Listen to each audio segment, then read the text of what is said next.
Okay, so you can bear with me. This is a fair few steps in this video that I've sped it up to kind of save time. So the first thing I'm going to do here is we're making some homemade mayonnaise. I've got a separate video on how to do this. So I encourage everyone to give it a go.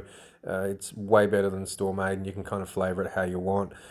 With that mayonnaise, making a burger sauce. It's reminiscent of a Big Mac sauce, but definitely not a Big Mac sauce because it's got a few things like ketchup and the chipotle sauce. I've got another video on this. Go and check it out. One of the important things that I'd like in this is the salt and vinegar seasoning from Spudshed. I'm chopping up some red onion and just kind of put that in a pan, fairly low heat with some butter and saute that off. That's chuck, and we got a marrow bone basically. It's just a way of getting extra fat, peel the marrow out of it, bit of fat to get that 80-20 ratio up. That's balsamic glaze, bit of MSG, stir that up, caramelized onions, beautiful. Grinding up the meat, you don't need to grind up the marrow because it's so soft it will disintegrate. You just kind of chop it up and chuck it in with the meat.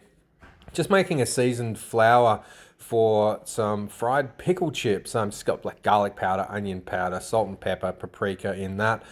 Putting them in some buttermilk and then into the flour. I do actually double dredge these, but for the video, this is only this bit. So I fry one of them so you can kind of see that one's done. There it is. Moving on, outside onto the flat top. Just putting the bun that I made, that's a homemade bun, and some halloumi on the grill there. Just keeping it on the kind of cold side so it doesn't cook too fast. But once I'm ready, got some 80, those burger balls, putting them on, smashing them down, just seasoning them with a bit of salt. They cook fairly quickly, but I want to keep them fairly juicy, so I'm not like overcooking them. Just once they flip them, I've got a few different types of cheeses. So we've got some American cheese, some cheddar cheese, some classic cheddar, and some smoked cheese. Now that's a portobello mushroom that I cooked in the oven and put some Colby on that. So kind of stacking that up on the bottom bun, and then the halloumi goes on top. And then back inside, we put the caramelized onions on top of the halloumi, and then a couple of the fried pickle chips on top of that.